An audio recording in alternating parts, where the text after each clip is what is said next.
Hi hello ಸ್ನೇಹಿತರೆ, ನಾನು ನಿಮ್ಮ ಕುಡ್ಲದ ಪೊಣ್ಣು ಸೌಮ್ಯ.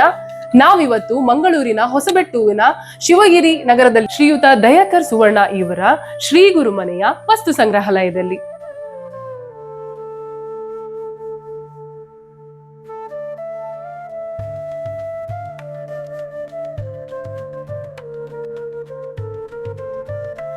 Once again welcome back to our channel. ನಾವಿವತ್ತು ಇಂದು ಒಂದು ಡಿಫ್ರೆಂಟ್ ಪ್ರಪಂಚಕ್ಕೆ ಎಂಟರ್ ಆಗ್ತಾ ಇದ್ದೇವೆ. ಇಲ್ಲಿ ಹಳೆ ಕಾಲದ ವಸ್ತುಗಳು, ಅಪರೂಪದ ಕಲೆಕ್ಷನ್ ಗಳನ್ನು ನೋಡಲು ನೀವು ಇಂಟ್ರೆಸ್ಟೆಡ್ ಇದ್ದೀರಲ್ವಾ? ಇವರ ಬಳಿ ಎಂತ ಅದ್ಭುತವಾದ ಅಪರೂಪದ ಕಲೆಕ್ಷನ್ ಗಳಿವೆ ಅಂತ ನೀವು ನೋಡಿದ್ರೆ ಫುಲ್ ಶಾಕ್ ಆಗ್ತೀವಿ. 100 ವರ್ಷ ಇತಿಹಾಸ ಇರುವ ವಸ್ತುಗಳು ಇಲ್ಲಿವೆ. ಇದು ಗ್ರಂಥಗಳಿವೆ. ಇದರಲ್ಲಿ ಹಿಂದಿನ ಒಂದು ದೇವಿ ಮಹಾತ್ಮೆ ಒಂದು ಗ್ರಂಥ ಇದೆ. ಇದು ಓಲ್ಡ್ ತಾಳೆಗರಿ ಹೇಳ್ತೇವೆ. ಆ ತಾಳೆಗರಿಯ ಲಿಪಿಗಳೆಲ್ಲ ಇದರಲ್ಲಿದೆ. ನಿಮಗೆ ನೋಡ್ಬೋದು ಈ ಲಿಪಿಗಳನ್ನೆಲ್ಲ. ಇದು ಸಂಸ್ಕೃತದಲ್ಲಿದೆ ಅಂತ ಹೇಳ್ತಾರೆ.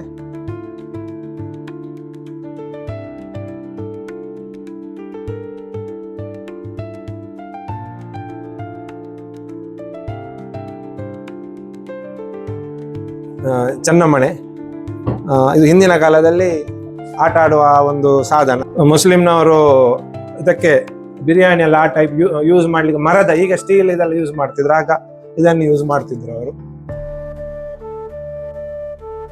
ಎತ್ತುಗಳಿಗೆ ಹುರುಳು ಮತ್ತೆ ಇದಾಕಿ ಅನ್ನ ಅವ್ರಿಗೆ ನೀಡುತ್ತಿದ್ದ ಒಂದು ಮರದ ಸಾಧನ. ಗದ್ದೆಗೆ ನೀರು ಹಾಯಿಸ್ಲಿಕ್ಕೆ ಯೂಸ್ ಮಾಡ್ತಿರೋ ಸಾಧನ. ಇದಕ್ಕೆ ಟ್ರೈಪಾಯ್ಡ್ ಸ್ಟ್ಯಾಂಡ್ ಬರ್ತದೆ.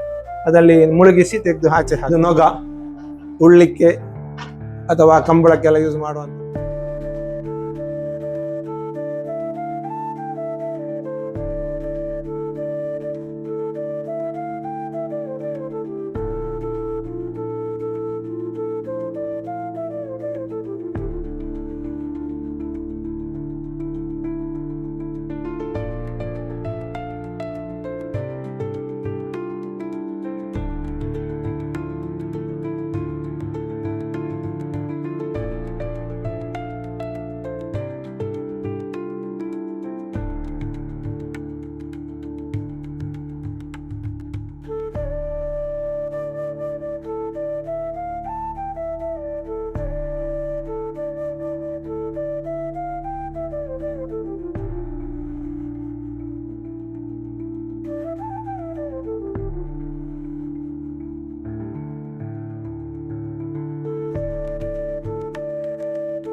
ಇದು ಅಡಿಕೆ ಶೇಖರಣೆಗೆ, ಮಣ್ಣಿನ ಒಳಗೆ ಹೂತು ಇದರಲ್ಲಿ ನೀರು ಹಾಕಿ ಅಡಿಕೆಯನ್ನು ಶೇಖರಣೆ ಮಾಡ್ತಾ ಇದ್ರು.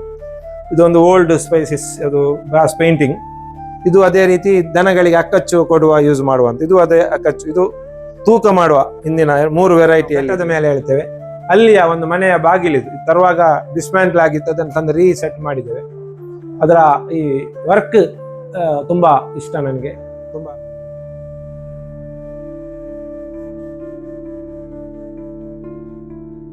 ಹೊಡೆದು ಭತ್ತವನ್ನು ಬೇರ್ಪಡಿಸುವ ಒಂದು ಇದಕ್ಕೆ ನಾವು ಪಡಿ ಅಂತ ಹೇಳ್ತೇವೆ. ಇದು ಒಂದು ಮರದವೇ ಎಕ್ಸಿಕ್ಯೂಟಿವ್ ಚೇರ್. ಇದು ನಮ್ಮ ತಂದೆ ಯೂಸ್ ಮಾಡ್ತಿದ್ದದ್ದು. ಆಗ ರಿವಾಲ್ವಿಂಗ್ ಚೇರ್ ಎಲ್ಲ ಇರಲಿಲ್ಲ, ಇದು ಫುಲ್ ರಿವಾಲ್ವಿಂಗ್. ಇದರ ಒಂದು ಕಾನ್ಸೆಪ್ಟ್, ಮೊದಲ ಮನೆಯಲ್ಲಿ ನಾವು ತಲೆ ತಗ್ಗಿಸಿ ಹೋಗ್ಬೇಕು ಹೇಳುವ ಒಂದು ಕಾನ್ಸೆಪ್ಟ್. ಬ್ರಾಸ್ ಮೆಟಲ್, ಅದಕ್ಕೆ ತುಂಬಾ ವರ್ಷ ಇತಿಹಾಸ ಇದೆ ಅಂತ ಹೇಳ್ತಾರೆ. ಬಟ್ ಓಲ್ಡ್ ಬ್ರಾಸ್ ಐಡಲ್ಸ್ ಅದು.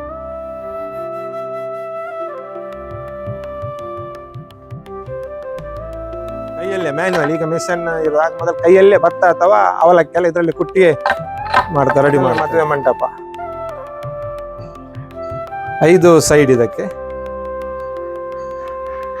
ಇದರಲ್ಲೇ ಮದುವೆ, ಈಗ out of fashion, but it is an antique. ಈಗ ನೀರು ಎತ್ತುವಂಥದ್ದು ರಾಟೆ ಮರದ್ದು.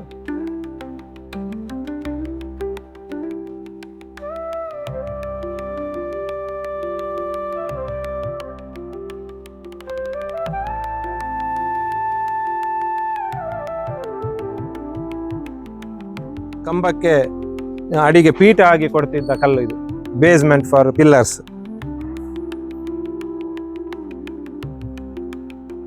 ಬನ್ನಿ ವೀಕ್ಷಕರೇ, ತಡ ಮಾಡದೆ ನಾವು ದಯಾಕರ್ ಸರ್ ಜೊತೆ ಮಾತಾಡುವ.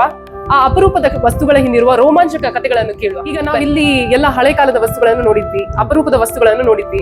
ಇದಕ್ಕೆ ನಿಮ್ಗೆ ಪ್ರೇರಣೆಯಾದದ್ದು ಏನ್ ಸರ್? ಏನಿಲ್ಲ, ನಮ್ದು ಕೃಷಿ ಕುಟುಂಬವೇ. ನಮಗೆ ಪಣಂಬೂರಲ್ಲಿ ಕೃಷಿ ಭೂಮಿ ಇದ್ದು, ಪಣಂಬೂರು ಹಾರ್ಬರಿಗೆ ಇದಾಗುವಾಗ ನಾವು ಕುಳಾಯಿಗೆ ಬಂದು ನೆಲೆಸಿದಾಗ ನಮಗೆ ಹಾರ್ಬರಲ್ಲಿ ನಮಗೆ ಕಂಬಳ ಮಾಡಿಸಿದ್ದಾರೆ ತಂದೆಯವರು. ಮೈಸೂರು ರಾಜರನ್ನು ಕರೆಸಿ ಕಂಬಳ ಮಾಡಿದ ಒಂದು ಇತಿಹಾಸ ಇದೆ. ಅದನ್ನು ಕೃಷಿಯ ಬಗ್ಗೆ ಆಸಕ್ತಿ ಇತ್ತು, ಸಣ್ಣದಿರುವ ಕೃಷಿ ಚಟುವಟಿಕೆ ಪಾಲ್ಗೊಂಡಿದ್ದೆವು. ಆದರೆ ಕ್ರಮೇಣ ಅದು ನಶಿಸುತ್ತಾ ಹೋಯಿತು. ಆದರೆ ನಮ್ಮಲ್ಲಿ ಹಳೆಯ ಚೇರ್ಗಳೆಲ್ಲ ಇದ್ದೆವು. ಒಂದು ದಿನ ನಾವು ಅದನ್ನು ರಿಪ್ಲೇಸ್ಮೆಂಟಿಗೆ ಅಂತೇಳಿ ಮಂಗಳೂರಿನ ಒಂದು ಮಾಲಲ್ಲಿ ಒಂದು ಬೇರೆ ಹೊಸ ಪರ್ಚೇಸ್ ಮಾಡುವಾಗ ನಮ್ಮ ಹಳೆಯ ವಸ್ತುಗಳಿಗೆ ಲಕ್ಷಗಟ್ಟಲೆ ಬೆಲೆ ಹೇಳಿದರು. ಆಗ ನಮಗೆ ಬಂತು, ಯಾಕೆ ಈ ಹಳೆಯ ವಸ್ತುಗಳನ್ನು ನಾನು ಅದನ್ನು ಸರಿ ಮಾಡಿ ಪಾಲಿಶ್ ಮಾಡಿ ಇಟ್ಟರೆ ಯಾಕೆ ಒಳ್ಳೆ ಆ ಒಂದು ಕಾನ್ಸೆಪ್ಟಲ್ಲಿ ಸ್ಟಾರ್ಟ್ ಮಾಡಿ ಅದು ಮತ್ತೆ ಒಂದಕ್ಕೊಂದು ಜೋಡಿಸಿಕೊಂಡು ನಮ್ಮ ಸರ್ಕಲ್, ನಮ್ಮ ಡ್ರೈವರ್ನವರೆಲ್ಲ ಅದಕ್ಕೆ ಸಪೋರ್ಟ್ ಮಾಡಿ ಹಾಗೆ ಮಾಡುವ ಹೀಗೆ ಮಾಡುವ ಇದೊಂದು ಪರಿಕಲ್ಪನೆ ಆಗಿ ಒಂದು ಸಣ್ಣ ಮಟ್ಟಿನ ಒಂದು ಆಂಟಿಕ್ ರೂಮೇ ಕೃಷಿ ಹಾಗೂ ಆಂಟಿಕ್ ಮೇನ್ ಕೃಷಿಗೆ ಸಂಬಂಧಪಟ್ಟದನ್ನು ಮಾಡಿ. ಮತ್ತೆ ನಮ್ಮಲ್ಲಿ ಇದು ನಮ್ಮ ಮನೆಯ ಸ್ವಂತ ಪಡಿ ಅಂತ ಹೇಳು. ಸೊ ಕೆಲವೆಲ್ಲ ನಮ್ದು ಸ್ವಂತದ್ದೇ ಇದು. ಅದನ್ನೆಲ್ಲ ತಂದು ಅದೆಲ್ಲ ಹಾಳಾದ ಪರಿಸ್ಥಿತಿಯಲ್ಲಿ ಇತ್ತು, ಅದನ್ನೆಲ್ಲ ತಂದು ಇಲ್ಲಿ ಜೋಡಣೆ ಮಾಡಿ ಅದು ಮತ್ತೆ ಇದಕ್ಕೊಂದು ರೂಪು ಕೊಟ್ಟೆವು. ಈ ಒಂದು ವೇಸ್ಟ್ ರೂಮ್ ಇತ್ತು, ಇದೆಲ್ಲ ಬೇಡದ್ದು ಹಾಕ್ತಾ ಇದ್ದೆ. ಆದರೆ ಇದನ್ನು ಒಂದು ಒಳ್ಳೆಯ ರೀತಿಯಲ್ಲಿ ಎಲ್ಲರಿಗೂ ಒಂದು ನೆಕ್ಸ್ಟ್ ನಮ್ಮ ಜನರಿಗೆ ಅದು ಪರಿಚಯ ಇರಲಿ, ಗೊತ್ತಾಗ್ಲಿ ಅಂತ ಹೇಳೋ ಒಂದು ಉದ್ದೇಶ ಮೇಲೆ 1 by 1 ಬಂದು ಅದು ಜೋಡ್ತಾ ಹೋಯ್ತು. ಮತ್ತೆ ಈ ಕಳಂಬಿ ತಗೊಂಡು ಬಂದೆ, ಅದು ಉದ್ಯಾವರದಿಂದ. ಹಾಗೆ ಮತ್ತೆ 1 by 1 ಕೆಲವು ನಮ್ಮಲ್ಲಿ ಇದ್ದದ್ದನ್ನು ನಾವು ಅದನ್ನು ಅದಕ್ಕೆ ಇದೆಲ್ಲ ಹಾಳಾಗಿತ್ತು, ಅದಕ್ಕೆಲ್ಲ ಅದನ್ನು ಕಾರ್ಪೆಂಟರ್ ಕೊಟ್ಟು ಅದನ್ನೆಲ್ಲ ಅದನ್ನು ಬಿಲ್ಡಪ್ ಮಾಡಿದ್ರು. ಮತ್ತೆ ಅಜ್ಜರ ಕಬಡ್ ಸಹ ಅದು ಮೂಲೆಯಲ್ಲಿ ಬಿದ್ದಿತ್ತು, ಕಾಲು ಮುರಿದು.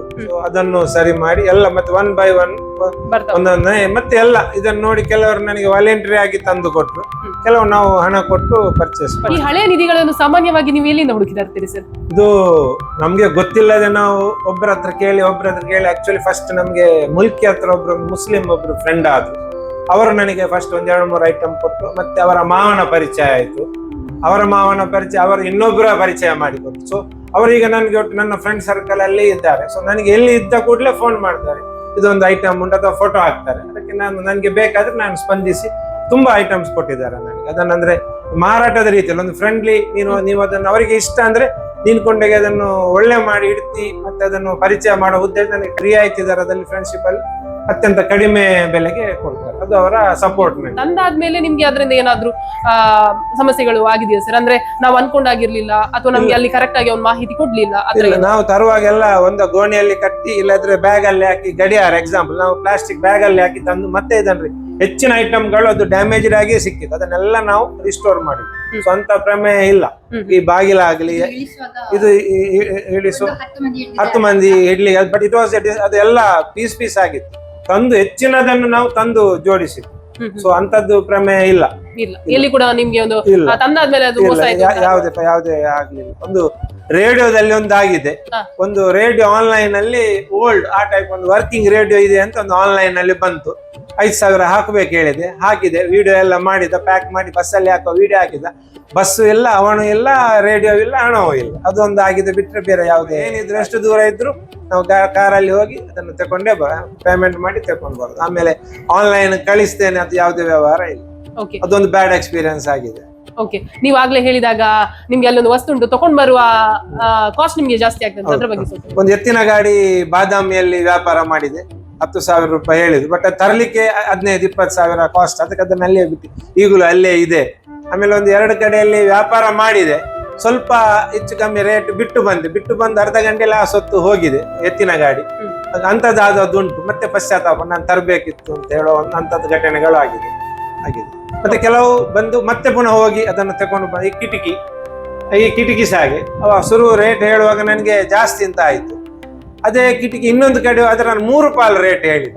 ಮರುದಿನ ಹೋಗಿ ಆ ಶುರು ಹೇಳಿದವನ ಹತ್ರ ತಕೊಂಡು ಬಂದೆ. ಹಾಗೆ ಅಂತ ಪ್ರಮೇಯಗಳೆಲ್ಲ. ಯಾಕಂದ್ರೆ ಪರಿಚಯ ಇಲ್ಲದಾಗ ನಾವು ಇದನ್ನು ಈಗ ಎಲ್ಲೇ ಒಂದು ರೋಡ್ ಸೈಡ್ ನೋಡ್ತೇವೆ, ಎಲ್ಲಿಯಾದ್ರೂ ಒಂದು ಇಂಟೀರಿಯರ್ ಅಲ್ಲಿ ನೋಡಿ ಯಾರ ಕಳಿಸ್ತಾರೆ, ಅಲ್ಲಿ ಉಂಟು ನೋಡಿ ಅಂತ ಫ್ಯಾನ್ಸಿ ರೇಟ್ ಹೇಳ್ತಾರೆ. ಒಮ್ಮೊಮ್ಮೆ ಬಿಟ್ಟು ಬಂದದ್ದುಂಟು, ಮರುದಿನ ಪುನಃ ಹೋಗಿ ಅದ್ರ ವ್ಯಾಲ್ಯೂ ಗೊತ್ತ ಮರುದಿನ ಹೋಗಿ ತಕೊಂಡು ಬಂದದ್ದುಂಟು, ತರದೇ ಇದ್ದದ್ದುಂಟು. ಮತ್ತೆ ಒಂದು ಕೆಲವು ಅವರೇ ಕರೆದುಕೊಂಡು ಕೊಟ್ಟದ್ದು ಇದೆ. ಹಾಗೆ ತುಂಬಾ ಅದರಲ್ಲಿ ಯಾವ ಯಾವ ಇಡೀ ಮೂಲೆಗಳಿಗೆ ತಿರುಗಿದ್ದೇವೆ. ನಾನು ನನ್ನ ಫ್ರೆಂಡ್ಸ್ ಎಲ್ಲ ತುಂಬಾ ಕಷ್ಟ ಬಂದಿದ್ದೇವೆ. ತುಂಬಾ ಅದು ಎಲ್ಲಿ ಹೋಗಿದ್ದೇವೆ ಎಲ್ಲಿ ಹೋಗ್ಲಿಲ್ಲ ಅಂತ ಹೇಳಿಕ್ಕೆ ಸಾಕು, ಅಷ್ಟು ಇಂಟೀರಿಯರ್ ಎಲ್ಲ ಹುಡುಕಿಕೊಂಡು ಹೋಗಿ. ಈ ಹಳೆ ವಸ್ತುಗಳನ್ನು ಕಾಪಾಡಿಕೊಳ್ಳುದು, ಸ್ವಚ್ಛಗೊಳಿಸುದು ತುಂಬಾ ಒಂದು ರಿಸ್ಕಿ ಕೆಲಸ. ಅಂದ್ರೆ ಏನಾದ್ರೂ ಸ್ವಲ್ಪ ಮುಟ್ಲಿಕ್ಕೆ ಹೋದ್ರೆ ಅದು ಹಾಳಾಗುತ್ತಾ ಅಥವಾ ಅದರ ಚಂದ ಹೋಗುತ್ತಾ, ಹಾಗೆಲ್ಲ ನೀವು ಅದನ್ನ ಹೇಗೆ ನಿಭಾಯಿಸ್ತೀರಿ ಸರ್? ಅದಕ್ಕೆ ನನ್ನ ಮಿಸ್ಸಸ್ ಇದ್ದಾರೆ, ಮತ್ತೆ ನಮ್ಮ ಭೀಮಾ ನಮ್ಮ ಕೆಲಸದವ ಇದ್ದಾನೆ. ಓಕೆ, ಅದಕ್ಕೆ ಏನಾದ್ರೂ ವಿಶೇಷವಾಗಿ ನೀವು ಕೇರ್ ತಗೊಳ್ಬೇಕು ಆತರ ಏನಾದ್ರೂ ಇದೆಯಾ? ಹಾಗೇನಿಲ್ಲ, ನಾರ್ಮಲ್ ಕೇರ್. ನಾವು ಹಾಗೆ ಹಾಳಾದ್ರೆ ನಾವು ಕಾರ್ಪೆಂಟರ್ ಹತ್ರ ಅದನ್ನು ರೆಡಿ ಮಾಡಿಸ್ತೇವೆ. ಬಟ್ ನಾರ್ಮಲ್ ಕೇರ್, ಅದನ್ನು ಕ್ಲೀನ್ ಮಾಡಿ ಅದಕ್ಕೆ ಇದು ಡಸ್ಟ್ ಆದಷ್ಟು ಕ್ಲೀನ್ ಮಾಡಿಕೊಂಡು, ಅಂತ ಡ್ಯಾಮೇಜ್ ಆದ್ರೆ ನಾವು ಅದಕ್ಕೆ ಪೆಸ್ಟಿಸೈಡ್ ಸ್ಪ್ರೇ ಮಾಡ್ತೇವೆ. 6 ತಿಂಗಳಿಗೊಮ್ಮೆ ಫುಲ್ ಪೆಸ್ಟಿಸೈಡ್ ಸ್ಪ್ರೇ ಮಾಡ್ತೇವೆ, ಯಾಕಂದ್ರೆ ಅದು ಪ್ರಿಸರ್ವ್ ಆಗ್ಲಿ. ಅದಕ್ಕೆ ಒಂದು ಇಯರ್ಲಿ ಒಂದು ಏನಾದ್ರೂ ಪೇಂಟಿಂಗ್ ಆಗ್ಬೇಕು ಆತರ ಏನಾದ್ರೂ ಅದು ಇದೆ. ಈಗ ನಾವೀಗ ನೋಡಿ ಅಲ್ಲಿ ಈಗ ಡ್ಯಾಮೇಜ್ ಆಗಿದೆ, ಅದಕ್ಕೆ ಈಗ ಪೇಂಟಿಂಗ್ ಆಗ್ಬೇಕು ನೆಕ್ಸ್ಟ್. ಬೇರೆ ಅಂತ ಮತ್ತೆ ಪಾಲಿಶ್ ಮಾತ್ರ. ಬಟ್ ಅದನ್ನು ನ್ಯಾಚುರಲ್ ಇದರಲ್ಲಿ ನಾವು ಪ್ರಿಸರ್ವ್ ಮಾಡ್ತೇವೆ. ಅದಕ್ಕೆ ಬೇರೆ ಕಲರ್ ಕೊಟ್ಟು ಅಥವಾ ಅದರ ಲುಕ್ ಔಟ್ ಮಾಡ್ಲಿಕ್ಕೆ ನ್ಯಾಚುರಲ್ ಹೇಗಿದೆ ಹಾಗೆ ಪಾಲಿಶ್ ಮಾತ್ರ, ಅಥವಾ ಆಸ್ ಇಟ್ ಈಸ್. ಸಂಗ್ರಹವನ್ನು ಯಾರಾದ್ರೂ ಖರೀದಿಸ್ಲಿಕ್ಕೆ ಅಂತ ಬಂದಿದ್ದಾರಾ ಅಥವಾ ಕೇಳಿದಾರಾ, ಈ ತರ ಇದೆ ಅಲ್ವಾ ನೀವು ಕೊಡ್ತೀರಾ ಆ ತರ? ಕೆಲವು ಐಟಮ್ ಅನ್ನು ಕೇಳಿದ್ದಾರೆ, ಎಸ್ಪೆಷಲಿ ಆ ಕೊಂಬು ಸುಮಾರು ಜನ ಕೇಳಿದ್ರು. ನಾನು ಯಾವ್ದನ್ನು, ಯಾಕಂದ್ರೆ ಅದು ಮಾರ್ಲಿಕ್ಕೆ ಅಥವಾ ಇದು ಮಾಡ್ಲಿಕ್ಕಲ್ಲ, ನನ್ನ ಖುಷಿಗೆ ಅಥವಾ ನಮ್ಮೊಟ್ಟಿಗಿದ್ದವ್ರು ಬಂದು ಗೆಸ್ಟ್ ಬಂದು ಅವ್ರು ನೋಡ್ತಾರೆ ಅಂತ ಹೇಳಿ ಅದು ಕೊಡುವ ಸಬ್ಜೆಕ್ಟ್ ಇಲ್ಲ. It is A memory. ತುಂಬಾ ಜನ ಕೇಳಿದ್ರು ನಿಮ್ಗೆ ಕೊಟ್ಟರೆ ಲಕ್ಷ ಗಟ್ಟಲೆ ಸಿಗ್ತದಲ್ಲ ಅಂತ. ನಾನು ಅದು ಹಣ ಮಾಡ್ಲಿಕ್ಕೆ ಮಾಡಿದ್ದಲ್ಲ. ಹಳೆ ಕಾಲದ ವಸ್ತುಗಳನ್ನು ಯಾರು ಹೆಚ್ಚಾಗಿ ನೋಡ್ಲಿಕ್ಕೆ ಬರ್ತಾ ಇದ್ದಾರೆ ಸರ್? ಅಂದ್ರೆ ನೀವು ಅಲೋ ಮಾಡ್ತಾ ಇದ್ದೀರಾ, ಅಂದ್ರೆ ಸ್ಕೂಲ್ ಇಂದ ಆಗಿರ್ಬಹುದು ಅಥವಾ ಯಾರಾದ್ರೂ ಇಂಟ್ರೆಸ್ಟೆಡ್ ಯಾರಾದ್ರೂ ಬಂದ್ರೆ? ಸ್ಕೂಲ್ ನ ಮಕ್ಕಳು ಸಾಧಾರಣ ಒಂದು ದಿನ ಸ್ಕೌಟ್ ಗೈಡ್ ಕ್ಯಾಂಪ್ 800 ಜನ ಬಂದು ವೀಕ್ಷಣೆ ಒಂದೇ ದಿನದಲ್ಲಿ ಮಾಡಿ ಹೋಗಿದ್ದಾರೆ. ಅದು ದೊಡ್ಡ ಇದು. ಮತ್ತೆ ನಮ್ಮ ಗೆಸ್ಟ್ ಬಂದು ಮತ್ತೆ ನೆರೆಕರೆಯವರು ಫೋನ್ ಮಾಡಿ ಅವರ ಮನೆ ಗೆಸ್ಟ್ ಬಂದ್ರೆ ಒಮ್ಮೆ ನೋಡ್ಬೋದಾ ತೋರಿಸ್ತಾರೆ ಹೇಳಿ ನಾವು ಕರೆದವರಿಗೆ ನಾವು ಫ್ರೀ ಇದ್ರೆ ತೋರಿಸಿ ಕಳಿಸ್ತೇವೆ.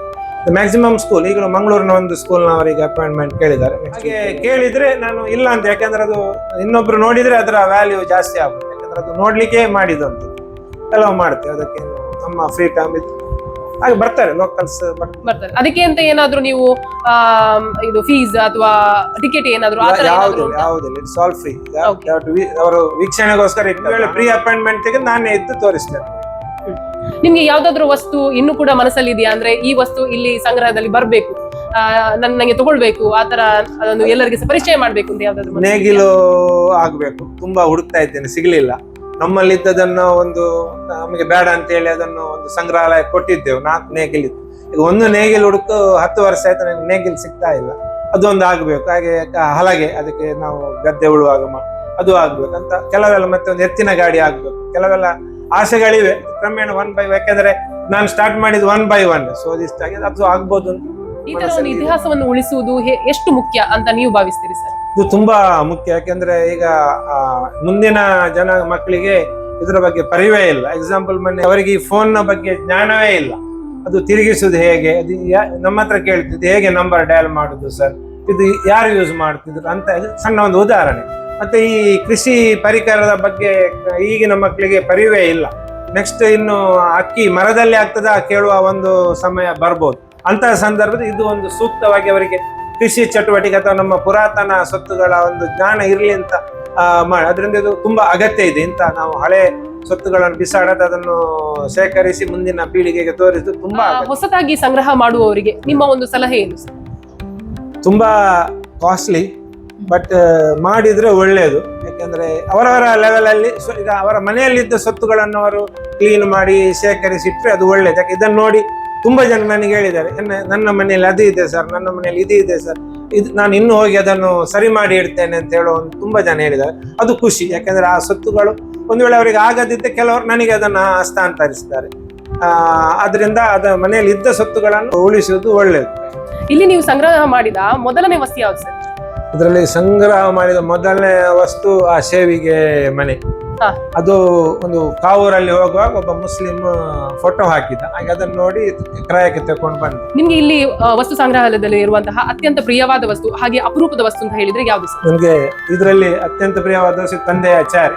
ಇದರಲ್ಲಿ ಅವರು ನನ್ನ ಇಡೀ ಸಾಮ್ರಾಜ್ಯವನ್ನು ಕಟ್ಟಿದ ಚೇರ್ ಇದು. ಅದರಲ್ಲಿ ಇದು ತುಂಬಾ ಇಷ್ಟವಾದ ವಸ್ತು. ಇದರಲ್ಲಿ ಕೂತು ನಾನು ಈಗಲೂ ನಮ್ಮ ಕೆಲವು ಆಫೀಸ್ ವರ್ಕ್ ಅಥವಾ ಇಲ್ಲಿ ಟೈಮ್ ಕಳಿತೇನೆ. ಸೊ ಅತ್ಯಂತ ಪ್ರಿಯವಾದ ವಸ್ತು ಇದು. ಓಕೆ, ನಿಮ್ಮ ಈ ವಸ್ತು ಸಂಗ್ರಹಾಲಯಕ್ಕೆ ಬರ್ಲಿಕ್ಕೆ ನೀವು ಒಂದು ಮೆಸೇಜ್ ಯಾರಿಗಾದ್ರೂ ಕೊಡ್ಬೇಕಾದ್ರೆ? ಯಾರಿಗೆ ಇಂಟ್ರೆಸ್ಟ್ ಇದ್ದವ್ರು ಬರ್ಬೋದು. ನಾವು ಫ್ರೀ ಇದ್ರೆ ತೋರಿಸ್ತೇನೆ, ಇಲ್ಲದ್ರೆ ನಾವಿಲ್ಲದ್ರೆ ಬಂದು ನೋಡ್ಬೋದು. ಅದ್ರ ಏನಿಲ್ಲ, ನಮ್ಮ ಇದು ಫ್ರೀ ಅವರ್ಸ್ ಅಲ್ಲಿ ಬಂದು ತೋರಿಸ್ತೇವೆ. ಅದ್ರಲ್ಲಿ ಏನಿಲ್ಲ. ವೆಲ್ಕಮ್. ಯಾಕಂದ್ರೆ ಅದು ನೋಡಿದ್ರೆ ಸಣ್ಣ ಎಸ್ಪೆಷಲಿ ನಾನು ಸಣ್ಣ ಮಕ್ಕಳನ್ನ ಇನ್ವೈಟ್ ಮಾಡಿ, ನನ್ನ ಇಂಟೆನ್ಷನ್ನೇ ಮಕ್ಕಳಿಗೆ ಗೊತ್ತಿರಬೇಕು. ಮೇನ್ ನನ್ನ ಉದ್ದೇಶವೇ ಮಕ್ಕಳಿಗೆ. ಈಗಿನ ಜನರೇಷನ್ ಅವರಿಗೆ ಸಾಧಾರಣ ಗೊತ್ತಿರ್ತದೆ, ಯಂಗ್ ಜನರೇಷನ್ ಎಸ್ಪೆಷಲಿ ಸಣ್ಣ ಬಿಟ್ಟೆಗಳು ಹೇಳ್ತೇನೆ ನಾನು ಅವರಿಗೆ ಇಂಥದ್ದನ್ನು ತೋರಿಸಿ I welcome them with hole hearted ಅಂತ ಅವ್ರು ಬಂದು ನಾನು ಖುಷಿಯಲ್ಲಿ ಅವರಿಗೆ ತೋರಿಸ್ತೇನೆ.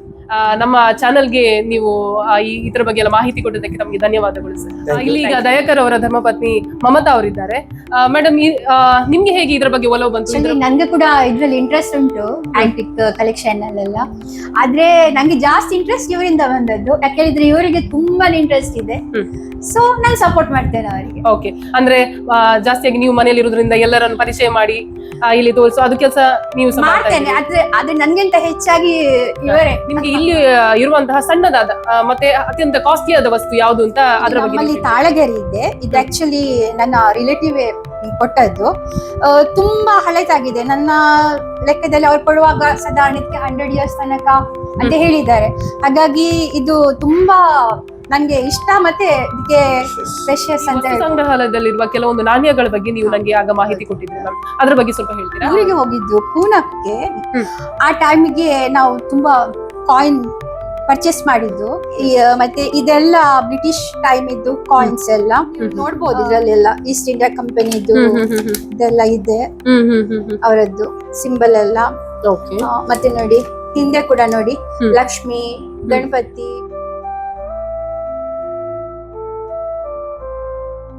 ಡೆವಲಪ್ ಮಾಡೋದು ಅಂತ ಏನಾದ್ರು ನಿಮ್ಗೆ ನಿಮ್ಮ ಅನಿಸಿಕೆ? ಅಷ್ಟೇ, ಇವರ ಆಲೋಚನೆ. ನನ್ಗೂ ಇವ್ರು ಹೇಳ್ತಾರೆ ನಮ್ಮ ಸ್ವಲ್ಪ ಎಕ್ಸ್ಟೆಂಡ್ ಮಾಡಿ ಒಂದು ಆಂಟಿಕ್ ಹೌಸ್ ನಾಗೆ ಮಾಡುವ. ಅದ್ರಲ್ಲಿ ಅವ್ರದ್ದೆಲ್ಲ ಡ್ರೀಮ್ ಉಂಟು ಅಂತ, ಬೈತ ಮುಟ್ಟೆ ಅದು ಅದು ಎಲ್ಲ ಮಾಡಿ ಮಾಡ್ಬೇಕಂತೆಲ್ಲ ಇವ್ರದ್ದು ಪ್ಲಾನಿಂಗ್ ಇದೆ. ಸಪೋರ್ಟ್ ಮಾಡ್ತೇನೆ.